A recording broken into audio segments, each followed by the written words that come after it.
በአሁኑ ሰዓት ሰበር ዜና ሰምቷል። ሲፈራ የነበረው ነገር ሆኗል። በየመን የሚገኘው የሁቲ ታጣቂ በቀይ ባህር የሚገኘውን ባብ-ኤል መንደብን ዝግ እንዳደረገ ከዛሬ ጀምሮ ተናግሯል። ከደቂቃዎች በፊትም በሰጠው መግለጫ መሰረት የየመን ጠላት ነች ብለው በወሰኑት በሳውዲ አረቢያ ላይ ከባድ የሆነ እርምጃን ወስደዋል። ይህም የሳውዲ አረቢያ መርከቦች የቀይ ባህር እንዳይጠቀሙ ከዛሬ ጀምሮ እገዳ አውጥተናል። በዚህ መንገድ መመላለስ አይችሉም። የሳውዲ አረቢያ መርከቦች የየመንም የሁቲ ታጣቂ ከዛሬ ቀን ጀምሮ ሜሪታይም ናቪጌሽኑን ወይም የመርከብ ምልልሶችን እንደሚቆጣጠርና ከሳውዲ አረቢያ ላይ የሚመጡ ጥቃቶች ማለትም መንገድ መዝጋትን በመንገድ መዝጋት፣ የባህር መንገድንም በባህር መንገድ መዝጋት እንመልሳለን። የተለያዩ ጥቃቶችንም ሳውዲ አረቢያ ብታረግብን ከሆነ እኛም ጥቃት እሷ ላይ እንሰረዝራለን። ይሄ መግለጫ ከተሰጠበት ቀን ጀምሮ ማለትም ከዛሬ ቀን ጀምሮ በቀይ ባህር የሚደረጉ የሳውዲ አረቢያ መርከቦችን ዝውውር እንገድባለን፣ እናስቆማለን ሲሉ እንግዲህ በየመን የሚገኙ ሁቲ ታጣቂዎች የባብ-ኤል መንደብን ለሳውዲ አረቢያ ዝግ አድርጓል። በዛሬው ዕለት ማለት ነው። ጥቃቶቹም የበለጠ የሚስፋፉ ከሆነ ይህንን ሁኔታኛም የበለጠ እናሰፋዋለን ሲሉ ተናግሯል። የሳውዲ አረቢያ መርከቦች በቀይ ባህር እንዳይመላለሱ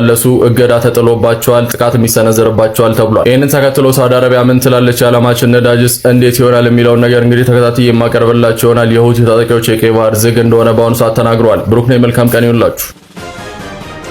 ኮሜዲያን እሸቱ እንባ እየተናነቀው ተናገረ። 31 ሰራተኞችን ላባርር ስል አይዞ የሚለኝ ሰው ጠፋ።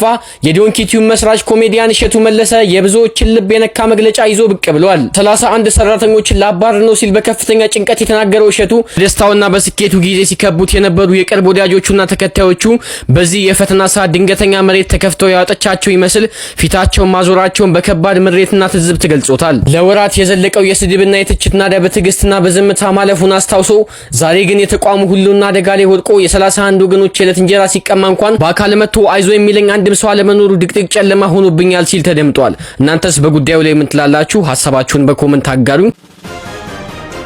ህፃን ልጇን ትታ ቤቷ ውስጥ በራሷ ሽጉጥ ራሷን አጥፍታለች ተባለ። እጅግ በጣም የሚያሳዝን ዜና አሁን ተሰምቷል። ለብዙዎች እንዲደርስ ሼር እና ኮፒ ሊንክ አድርጉ። እንግዲህ ወደ ትግራይ የተሰማው ዜና ታጋይ በረህቲ ተክላይ የተባለች የምትመለከቷት ልጅ ማለት ነው ቤቷ ውስጥ እንግዲህ በሽጉጥ ራሷን አጥፍታ እንደተገኘች ነው መረጃዎች እያሳዩ የሚገኙት። ወደ ሆስፒታል ብትሄድም መትረፍ ግን እንዳልቻለችና ገና በዚህ ዓመት ትዳር ይዛ ትንሽዬ ልጅም ወልዳ እንግዲህ ከልጇ ነው ተለይታ ይህንን አይነት ውሳኔ የወሰነችው። ብዙ ወጣቶች ወደ እንደዚህ አይነት ሁኔታ ለምን እንደሚገቡ ብዙዎች ጥያቄ የሚፈጥር ነው። ይቺ ሴት እጅግ በጥንካሬዋ የምትታወቅና ለብዙዎችም ደግሞ የምትተርፍ እንደነበረች ነው ብዙዎች እያነሱ የሚገኙት። ነገር ግን ባልታሰበ ሁኔታ ራሷ ላይ እንደዚህ አይነት ውሳኔ ወስናለችና እንግዲህ ነፍስ ይማር እንላለን። መቀሌ ከተማ በራሪ ወረቀት ተበትኖ አድሯል። በመቀሌ ከተማ ጎዳናዎች ላይ ጦርነትን የሚቃወምና ሰላምን የሚጠይቅ በራሪ ወረቀቶች ተበትነው ማደራቸውን የሚያሳይ ተንቀሳቃሽ ምስል ወጥቷል። በትግረኛ ቋንቋ የተጻፉት በእነዚህ ወረቀቶች ላይ የሰፈሩት ዋና ዋና መልእክቶችም ወደ ጦርነት እንድትከቱብን አንፈቅድላችሁም፣ የቀደመው ይበቃል፣ ሰላምን እንመርጣለን፣ የግዳጅ ውትድርና መክፈፍ ወንጀል ነው፣ ወንድምህን አሳልፈ ሰጥተህ በሰላም አትኖርም፣ አሁን ባለው አስቸጋሪ ሁኔታ ውስጥ በሚወሰድ ማንኛውም የኃይል እርምጃ የህዝቡን ስቃይ ከማባባስ ውጪ እንደማይመረጥም ተገልጿል። ሰበር መረጃ ተሰምቷል። ህወሓት አሁንም በርካታ ተባሉ ወታደራዊ የግዳጅ እንግዲህ ምልመላዎችን አጠናክሮ እንደሚቀጥል የህወሓቱ ሊቀመንበር ደብረጽዮን ተናገሩ።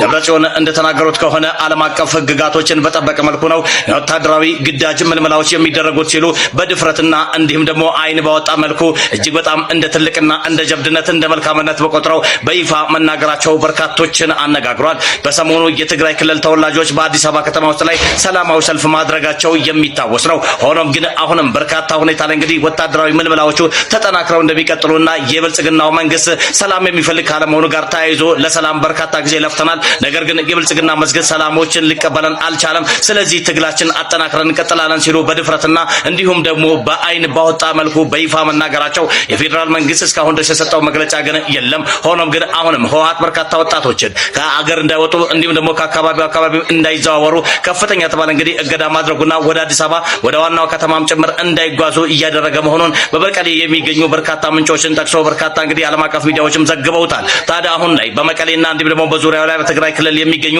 ወጣቶችም መሸሸጊያና እንዲሁም ደግሞ እጅግ በጣም የሚገርመው ነገር ማለት ነው የሚሄዱበት ቦታ አጥተው አሁንም የሀገር ያለህ የመንግስት ያለህ እያሉ ይገኛሉ።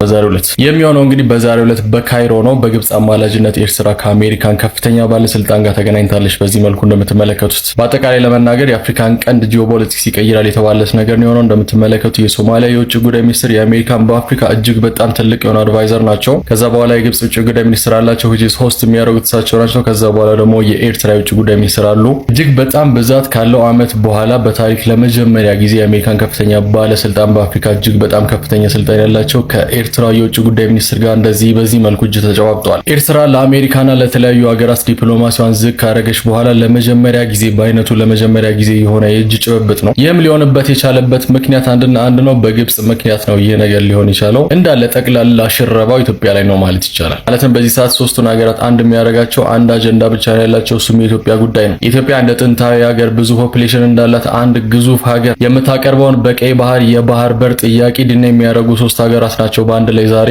የአሜሪካን ትልቅ ባለስልጣን ያገኙት። እና ኤርትራ ለመጀመሪያ ጊዜ ኦፊሻል በሆነ መልኩ ከአሜሪካ ጋር ዲፕሎማሲ የጀመረችበት ቀን ተደርጎ ተመዝግቧል በዛሬው ዕለት። የለኛ ምን ይዘው ይመጣል? ሐሳባችሁን ኮሜንት ላይ አስቀምጡልኝ። እያስፈራራት የሚገኘው ታዋቂው ቲክቶክ ማን ነው የሚለው እንግዲህ የብዙዎች ጥያቄ ነው። የሳሚ እናት ሰሞኑን በሶሻል ሚዲያዎቿ ላይ አላስፈላጊ ማስፈራራትና ዛቻዎች እየደረሱባት እንደሆነ ካሳወቀች በኋላ ብዙዎች ጉዳዩ ምን እንደሆነ ለማጣራት እየሞከሩ ነው የሚገኘው። ይህንን በተመለከተ እንግዲህ ሰይፉ ፋንታውን በታዲያስ አዲስ ፕሮግራሙ የሳሚ እናትን ይዟት ቀርቦ ነበረ። ልጅ ከወለድኩ በኋላ ነው እኔ ህይወት እያስፈራኛለሁ እንጂ ከዛ በፊት ቢሆን ኖሮ እኔ ለመሞት ዝግጁ የሆንኩ ሰው ነኝ። ስለሆነም አሁንም ቢሆን ማንኛውም የህግ አካል ጥበቃ ሊያደርግልኝ ይገባል። ለልጄ ስል መኖር እፈልጋለሁ ብላለች። ይህ ጉዳይ ብዙዎችን እያነጋገረ ነው የሚገኘው። ማን ነው የሚለውን አጣርተን ወደ እናንተ እናቀርብላችኋለን። እዚህ ላይ ምን አይነት ሀሳብ አላችሁ? ኮሜንት ላይ ጻፉልን።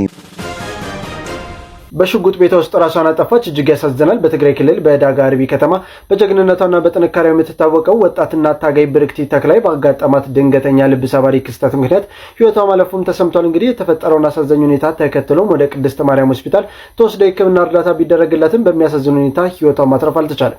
በዚህ ዓመትም ትዳር መስርታ ገና የጨቅላ ሕፃን ልጅ እናት የነበረችው ብርክቲ ሐምሌ 10 ቀን 2018 ዓ.ም በቅዱስ ጊዮርጊስ ቤተክርስቲያን የቀብር ስነ ስርዓቷም ተፈጽሟል። ለወዳጅ ዘመዶቿ ሁሉ ፈጣሪ መጽናናትን እንዲሰጥ እመኛለሁ።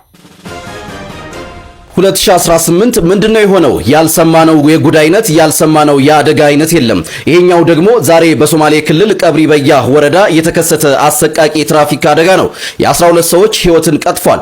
አደጋው ዛሬ ንጋት ላይ በቀብሪ በያ ወረዳ ጉዮ ቀበሌ በባለ 3 እግር ተሽከርካሪና በአይሱዙ ጭነት ተሽከርካሪ መካከል በደረሰ ግጭት በ12 ሰዎች ላይ የሞትና በ3 ሰዎች ላይ ደግሞ የመቁሰል አደጋ የደረሰ ሲሆን የአደጋው መንስኤ በፖሊስ እየተጣራ እንደሚገኝ ከሶማሌ ክልል የመንግስት ኮሚኒኬሽን የተገኘው መረጃ ያመለክታል። ለሟቾች ነፍስ ይማር፣ ለተጎዱት ደግሞ ምህረትን ይላክላቸው።